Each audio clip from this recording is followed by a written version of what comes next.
Dans cette vidéo, nous allons aborder l'utilisation de OneDrive. Rendez-vous sur le portail Office 365, dans lequel vous allez renseigner votre nom d'utilisateur, qui est votre adresse de messagerie, puis ensuite saisir votre mot de passe et cliquer sur Se connecter. Vous accédez donc à votre portail.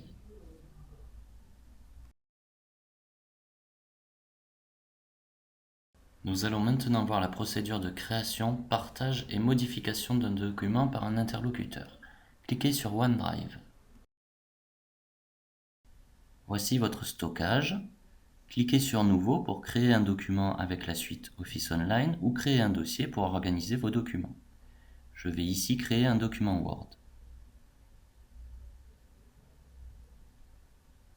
Word Online s'ouvre. Je vais donner un nom à mon document. Nous allons l'appeler Test historique puisqu'il va nous permettre de voir l'historique des versions. Et je vais créer le document. Je suis actuellement sous le profil Student. Je peux le vérifier en haut à droite de l'interface. Et je vois en haut à gauche de l'interface que le Word Online utilisé est celui de Student Demo. Mon document est automatiquement enregistré. Je peux donc revenir au portail en cliquant sur Student Demo, mon compte, et je me retrouve dans OneDrive avec mon document qui a été créé par moi-même. Si je clique sur les points de suspension, je peux avoir un aperçu, mais je peux également partager le document.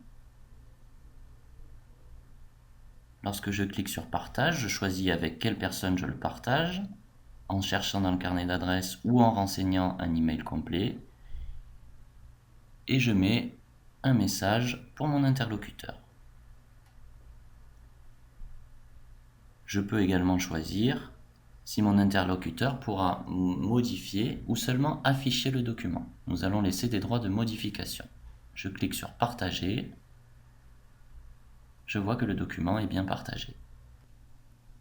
Une fois que cette opération est réalisée, et afin que vous compreniez bien, je vais me déconnecter du profil Student avec lequel j'ai créé le document et me connecter au portail avec le profil Staff à qui j'ai partagé le document. Je renseigne donc l'adresse de messagerie de Staff pour me connecter, le mot de passe et je clique sur Me connecter. Nous allons voir que dans la boîte de réception de Staff, un message est arrivé de Student avec le commentaire que j'ai renseigné et un lien pour ouvrir le document.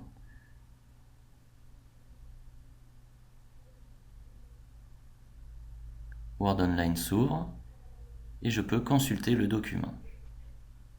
Si je souhaite le modifier, je clique sur Modifier le document dans Word Online et je peux effectuer ma modification. Nous utilisons pour la modification le profil Staff, mais nous pouvons voir que le Word Online utilisé est celui de Student mis à disposition. Je suis bien sur le profil Staff. Je ferme le document, les modifications étant automatiquement enregistrées, et je me déconnecte du portail. Retournons voir sur le profil Student ce qu'il s'est passé. Je me connecte encore une fois avec le profil qui a créé le document, Student. Je me connecte au portail. Je me dirige vers mon OneDrive et je peux voir mon document qui a été modifié par Staff Demo il y a environ 1 minute. Lorsque je clique sur l'aperçu, vous voyez que les modifications de Staff ont été prises en compte. Si j'appuie sur les points de suspension puis historique des versions, je peux voir les différentes versions du document et même revenir à une version antérieure si je le souhaite. La dernière modification a bien été effectuée par Staff.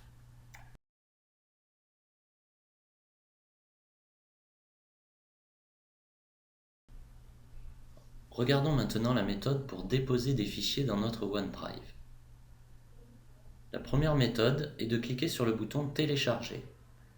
Ce bouton va vous permettre de naviguer dans votre explorateur, trouver votre fichier, le sélectionner et le rajouter dans votre OneDrive.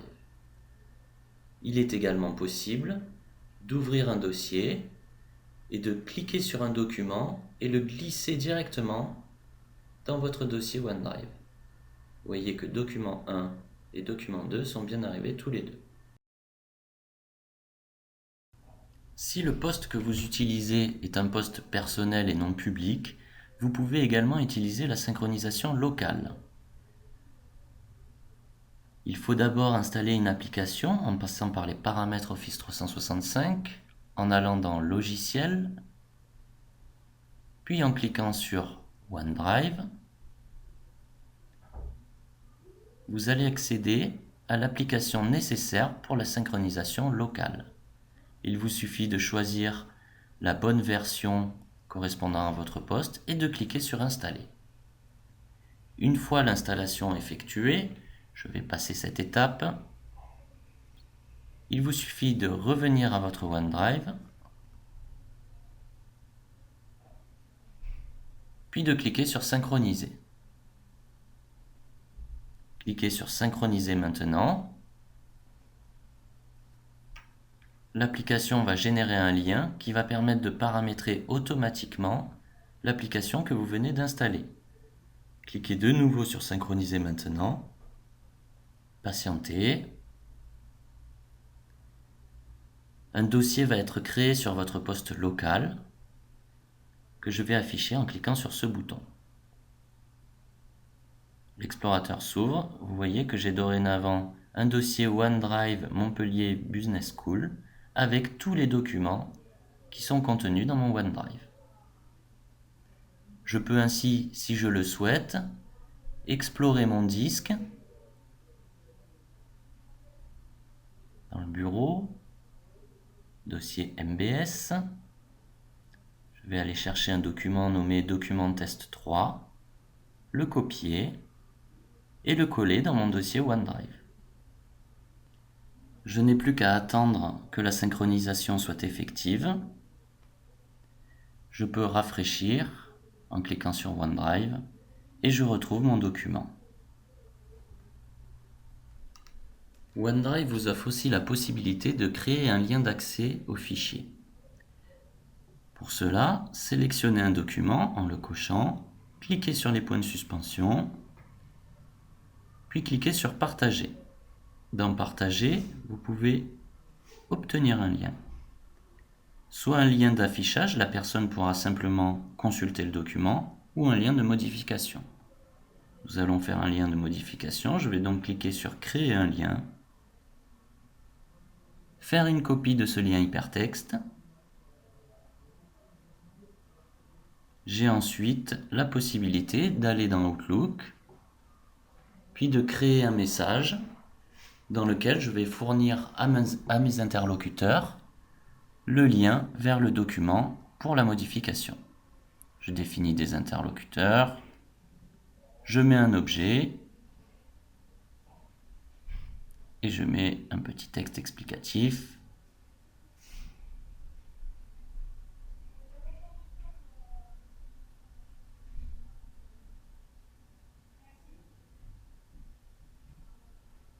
À réception de ce message, le destinataire n'aura qu'à cliquer sur le lien pour accéder au fichier.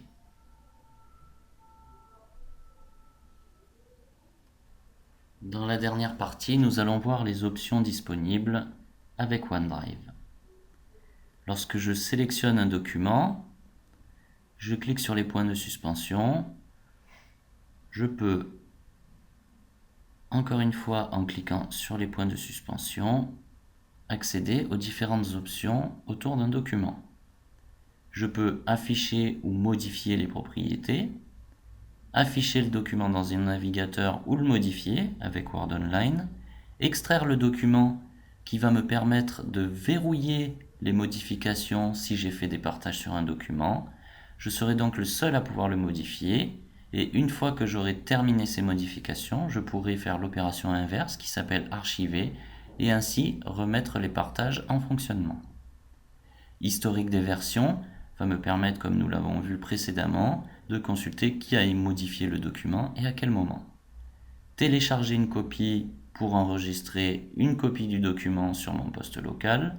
Suivre pour être informé par mail des modifications qui ont été faites. Partager avec, qui va me permettre de voir avec qui je partage le document. Et supprimer pour supprimer le document.